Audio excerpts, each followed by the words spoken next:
She pulled over to help a stranger in a Ferrari, but when he saw the ring on her finger, everything changed. The heat that day felt like punishment. Not the kind you sweat through in front of a fan with sweet tea in your hand. No, this was the kind that presses down on your shoulders and makes the steering wheel feel like a hot skillet. Monica Ellison, 34 years old, skin warm from the sun, hands aching from carrying plates and pouring coffee all morning, was just trying to get home. She'd worked the double shift at Jenny's Diner in Dawson, Georgia, same as she had every Thursday for the past 4 years. The AC in her old Honda was going in and out, mostly out. But she was used to that. She was used to a lot of things, paying bills late, stretching groceries, telling her kids maybe next time when they asked for fast food. What she wasn't used to, though, was seeing a cherry red Ferrari parked crooked on the side of Route 62, hood popped, hazard lights blinking in the blinding sun. She slowed, just a little. Curiosity. Then she saw him, a white guy in a button-down and loafers, pacing in front of the car with his phone held high in the air like he was trying to catch a signal from another planet. He looked too clean to belong there, like a catalog model got lost in the wrong part of Georgia. Monica had half a mind to keep driving, not because she didn't care, but because she was tired. Her feet hurt. She was late picking up her kids from her sister's house, and honestly, folks like him usually didn't think someone like her had anything to offer. But something about how frustrated he looked, how out of place he seemed, made her turn the wheel and pull off to the side. She lowered the window. "You all right?" she asked, squinting through the glare. The man turned, surprised. I think the car's dead. Battery, maybe? I don't know." "You tried jumping it?" He gave her a helpless look. "No cables, no signal either. GPS took me off the main road. I'm late for a meeting, and now I'm just stuck." Monica glanced at the luxury car. It looked expensive enough to have its own technician. She threw the gear in park. "I got cables. Pop your hood." He blinked. "You sure?" She was already stepping out, pulling her hair back into a puff with a scrunchie from her wrist. Her shirt clung to her back. Her shoes, a pair of beat-up Skechers, crunched against gravel. "Car trouble don't care if you rich or broke," she said, walking to her trunk. "Battery's a battery." He gave a short laugh, part amused, part embarrassed. "Name's Derek," he said. "Monica." He watched her with a mix of surprise and curiosity as she opened the trunk and pulled out the jumper cables like she knew exactly what she was doing, because she did. Her daddy taught her and her brother back when they were little. "You never know when you'll have to save yourself," he used to say. As Monica hooked the cables to her battery, she looked at Derek's confused face and asked, "You really never done this before?" "Not once." She shook her head, smirking. "Y'all out here building apps and can't even charge a car." Derek chuckled, rubbing the back of his neck. "Guilty." But as sparks clicked and her engine revved, Monica had no idea this wouldn't be just another roadside good deed. This was the start of something neither of them saw coming. The cable snapped to life with a pop. Monica gave it a moment, then waved her hand. "All right, try it." Derek climbed into the Ferrari, turned the key, and the engine coughed, sputtered, then finally roared back to life like it had just remembered who it was. He let out a laugh, half relief, half disbelief. Monica raised an eyebrow. "Look at that. Miracle on Route 62. He stepped out and grinned. "You might have just saved my butt. I had a land meeting up in Albany. Kinda important." "You might want to stay off back roads if you drive in cars that cost more than most houses," she said, unhooking the cables and wrapping them neatly. Derek walked over, reaching for his wallet.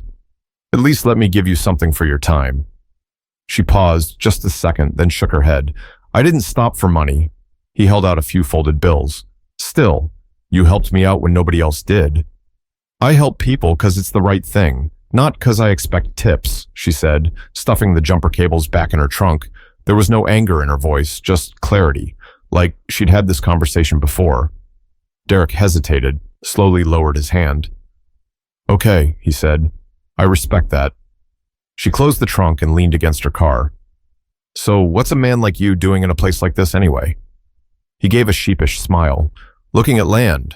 Some folks want to build tech offices outside the city, cheaper, quieter, but I took a wrong turn somewhere between GPS and my ego." Monica laughed for the first time since she stopped. "You sound like my cousin Deontay. Got all the brains, no sense of direction." He chuckled, then looked around. "Feels like the middle of nowhere out here." Monica shrugged. To you, maybe. I grew up 2 exits from here. Whole life spinning these miles. Ain't nothing middle about it. That sat with him a second, like he wasn't expecting her to be proud of it. He looked at her car, sun-faded paint, dent near the fender, front passenger window taped up with plastic. But it ran, and clearly, so did she. You're good with cars, he said. You a mechanic too? Waitress at Jenny's diner. But my daddy, he was the real mechanic. Taught me everything he knew. Said I'd need it one day. Derek nodded, thoughtful. He sounds like a smart man. He was. That was all she said. But the way she said it, there was weight behind those 2 words, like a whole story was sitting just beneath the surface. Derek didn't push. Instead, he asked, So, where were you headed before you stopped to save a stranger?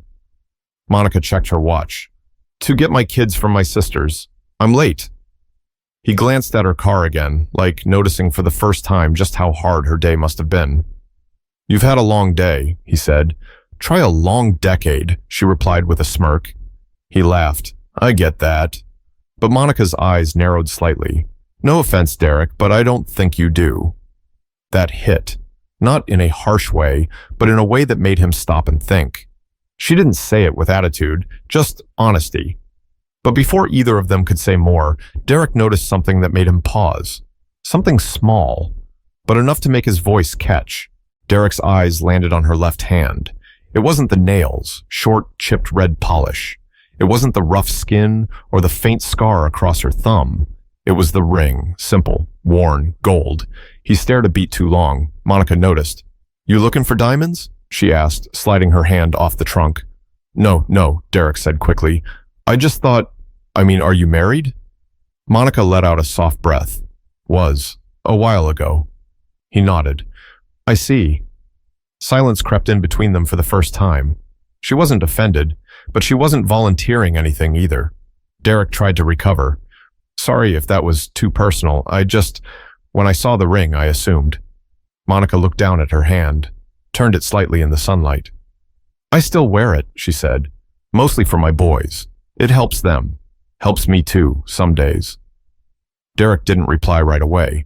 His voice dropped a little when he finally did. What happened, if you don't mind me asking? She didn't answer right away. Instead, she walked to her front seat and grabbed a half-empty bottle of water, took a slow sip, looked out at the tree line like the road was waiting for her to tell it something. He was a firefighter, she said quietly. There was a warehouse fire up in Macon. He got some folks out, went back in for one more. She paused, never blinked. He didn't make it. Derek looked at the ground. I'm sorry, he said, and he meant it. Monica didn't cry, didn't soften, but her voice had a different edge now. Not angry, not sad, just strong. I was pregnant with my youngest when it happened. Been doing it alone ever since. Derek swallowed hard. That's, heavy. Yeah, life is. Another silence. But this one wasn't awkward. It was respectful. Derek sat on the edge of his car door. I didn't expect any of this when I broke down out here. Monica smirked. What'd you expect? I don't know. AA, maybe? Or that some guy in overalls would show up with a wrench and a story. She laughed softly. Well, you got a waitress in Skechers with jumper cables and bills up to her ears. Life's funny like that. He grinned. Better story, though. She rolled her eyes. It's not a story. It's Tuesday. Then she took another sip of water and offered it to him. He hesitated, then took it without a word. Drank. No small talk. No weird tension. Just 2 people on the side of a hot road, sharing water like they'd known each other longer than 15 minutes. Monica looked at his shoes. Dusty now, not made for gravel or heat. Next time you come through here, bring a map. GPS can't help you if you ain't got sense. He smiled. I'm learning that. She leaned back against her car again. Folks think money can fix everything, but it won't jump your battery. It won't raise your kids, and it sure won't bring nobody back. He looked at her for a long moment. Not with pity, with something else. Respect, maybe. Understanding. But before the moment could settle, a faint buzz came from his phone. 1 bar. Just enough signal for something to come through. Something that would shift the conversation yet again. The phone in Derek's pocket lit up. He glanced down. A calendar alert. Land purchase briefing, 1:30 p.m. He was already over an hour late. The meeting had probably gone on without him. He sighed and tucked it back into his pocket. "You can go, you know," Monica said, noticing. "Your car's good now. You got what you came for." Derek shook his head slowly. "They'll wait, or they won't. Not sure it matters much anymore." Monica narrowed her eyes. "Says the man with a car worth more than my house." "That car's a lease," he replied. "Looks nice, but it ain't mine. I barely drive it. Company thing." She looked at him, surprised. He shrugged. "They think it makes me look successful. Truth is, I've been feeling kind of empty lately. Don't really know why I keep chasing half the stuff I chase." Monica raised an eyebrow. "So stop." He chuckled. "Easier said than done." She tilted her head. "No, it's just that simple. If something don't make you feel right, you walk. Ain't easy, but it's simple." Derek let that sink in. No one had ever said it like that. Then he looked at her again, back at the ring. "You ever think about taking it off?" he asked, gently this time. "The ring." She paused, turned her hand again like seeing it for the first time in a while. "All the time," she said, "but I don't." "Why not?" She didn't answer right away. Then, "Because it reminds me who I was. Before everything got hard. Before I had to do everything alone." Derek nodded. "My boys still ask where Daddy is. Sometimes I say he's at work. Sometimes I say he's watching us from somewhere high. Either way, this ring lets them feel like he's still part of the picture." There was nothing performative in her tone. No tears, no drama, just honesty. The kind that doesn't need dressing up. "Does it hurt to wear it?" Derek asked. Monica looked at him. "Every day? Then why?" "Because loving somebody don't stop just 'cause they gone. That's what people don't get." She looked away. The sun hit her face in a way that made her look almost like a portrait, lined with grit, but glowing with a kind of private strength. Derek leaned back against his car. "My dad left when I was 8, he said suddenly. Said he needed to find himself. I haven't seen him in 26 years. Monica turned to him, surprised by the shift. My mom worked nights. I was home alone most of the time, learned to fix my own dinner by 9, started coding by 11, built my first app at 16, made money before I even knew what to do with it." He looked down at the gravel beneath his feet. "I thought if I got rich enough, maybe the stuff I lost wouldn't matter anymore." Monica let that settle. "It still matters, doesn't it?" she asked. He nodded. "Yeah, it always does." She pushed off from her car. "You can't fill that kind of hole with money, trust me. I've tried to fill it with strength. Same thing, different mask." They stood there a moment, letting it all breathe. Just two strangers in the middle of nowhere, sharing more than either of them expected. But before they could say anything else, a sharp honk echoed from down the road, and Monica's whole posture shifted. The real world had come knocking again. The honk came again, short, impatient. Monica squinted up the road. A dusty old van sat idling near the bend, driver's arm out the window, waving. "That's my sister," she said, already moving toward her car. "She was supposed to drop the boys off at my place, but I guess she came looking." Derek followed her gaze. "You need to go?" She opened the door, paused. "I do, but..." She looked back at him. "I ain't in that big a rush if they're safe in her van." He smiled, grateful. "Can I ask you something before you go?" She nodded, arms crossed casually. "When's the last time somebody did something for you, without expecting anything back?" The question caught her off guard. She took a breath. "Probably my husband." Derek nodded slowly. "You talk about him like he's still here." She looked away, then back. "Some days he is, not in the flesh, but in the things he taught me. The way my boys laugh like he used to, the way I fix a car, balance a budget, patch up a scraped knee. He's there, just in the background." "Sounds like he was a good man." "The best." Derek kicked a rock near his foot. "Can I tell you something I've never said out loud?" Monica looked at him carefully. "Go on." He hesitated. "I've made money most folks only dream about, but I don't think I've ever made anyone truly proud of me. Not the kind that matters." Monica stepped closer, her voice steady. "You think money means more than legacy?" "I used to." "What about now?" He looked her in the eye. "Now I'm not so sure." She gave him a small smile. My husband died saving lives. Didn't have a 401k, didn't own a house, but the folks he pulled out of that fire, they still talk about him. That's legacy. Derek nodded slowly. Monica leaned against her car again, arms folded. You want people to remember your bank account or your backbone? That question didn't need an answer. They both knew it. He laughed softly, the kind of laugh that comes with discomfort and realization at the same time. You ever think of writing a book? He asked. She rolled her eyes. Who's got time for that?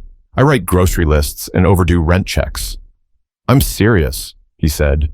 You've got something most people don't. What's that? Clarity. Monica snorted.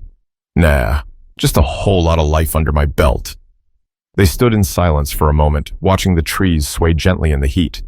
Then Derek said, Would you believe me if I told you this was the best part of my week? Monica looked at him sideways. Rich man, bad car, dirt road, and a stranger with jumper cables. That's your highlight? He shrugged. It's the first real thing I've felt in a while. She didn't laugh this time. She understood. But as the van's engine sputtered louder and the driver leaned on the horn again, reality came crawling back, and choices had to be made. Monica waved toward the van, signaling she'd be there in a minute. Her sister Chandra stuck her head out the window and yelled, They've been asking for you every 5 minutes. Don't make me get out this van. Monica raised a hand. I'm coming, Derek chuckled. You don't mess with her. You have no idea, Monica said with a grin, then turned serious. All right, I really do gotta go now. But Derek wasn't quite ready to let the moment pass. Wait, he said. Before you leave, I want to tell you something. Something I haven't even told my business partners. Monica looked at him, not judging, just listening. He took a step closer, quieter now. I'm supposed to be scouting land to build a tech campus. Offices, residential stuff. You know, Silicon Valley 2.0, but Southern. She waited, arms folded, giving him space. But the truth is, I don't want to build anything, he admitted. Not really. Not like this. I've been thinking about walking away, selling my shares, starting fresh. She tilted her head. So why haven't you? He looked toward the horizon like the answer was hiding in the trees. Because no one would understand. I built a name people respect. Investors, clients, media, my mother. Everyone thinks I'm living the dream. And you're not? She asked. I haven't slept more than 4 hours in a year. I barely talk to my own brother, and I haven't had a real conversation like this. Maybe ever. Monica absorbed that. I think you already know what you need to do, she said. He looked at her.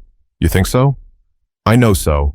You just need somebody to remind you it's okay to change your mind, that you're allowed to want peace. Derek ran a hand through his hair. Thing is, this right here, this is what I want more of. Not the breakdown, he smiled, but the realness, the honesty. I want people around me who don't care what I drive or what I'm worth.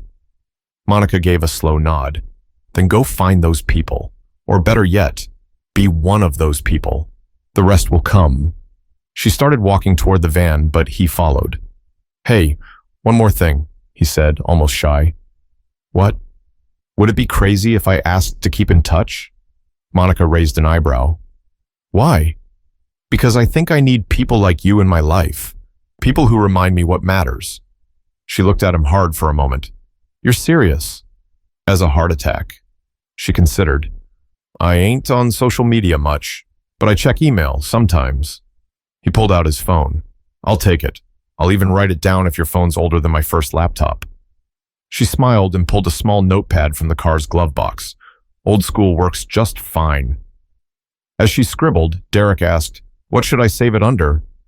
She looked at him and said plainly, The woman who told you the truth. He smiled, genuinely. She handed him the note. You keep that, and if I ever see you trying to pave over my cousin's hunting land with a robot factory, I'll find you. He laughed. Deal. But just as Monica turned away, one of her sons jumped out of the van and ran toward her, and the look on Derek's face shifted from amusement to something more complicated. The boy was about 6, skinny arms, dusty knees, sneakers with the soles flapping at the back. Mom, he called, running full speed. Uncle Day let us eat marshmallows for lunch. Monica knelt and caught him in her arms. That's so. Guess y'all ain't sleeping tonight. The boy laughed, wrapping his arms around her neck. Derek watched from a few steps away, something unfamiliar rising in his chest. He wasn't sure if it was envy, regret, or just the ache of something he didn't know he missed until now. "Who's that?" the boy asked, peeking over Monica's shoulder. She looked back at Derek. "Just somebody whose car broke down." The boy narrowed his eyes. "He rich?" Monica smirked. "Ain't polite to ask that." Derek raised a hand. "It's all right. I get that a lot." The kid studied him a second longer, then whispered, "He don't look that rich." Derek laughed, genuinely. "Good," he said. "I'm trying not to." Monica stood, her son hanging onto her side like a sloth. "You ready, baby?" He nodded, then looked at Derek again. "You need help with your car?" Derek smiled. "Your mom already saved me. I think I'm good now." The boy gave a proud grin like he'd known all along. Monica walked toward the van, but halfway there she stopped, turned back. "Hey, Derek?" He looked up. "If you ever do build something, make sure it matters. Don't just build stuff that makes you money.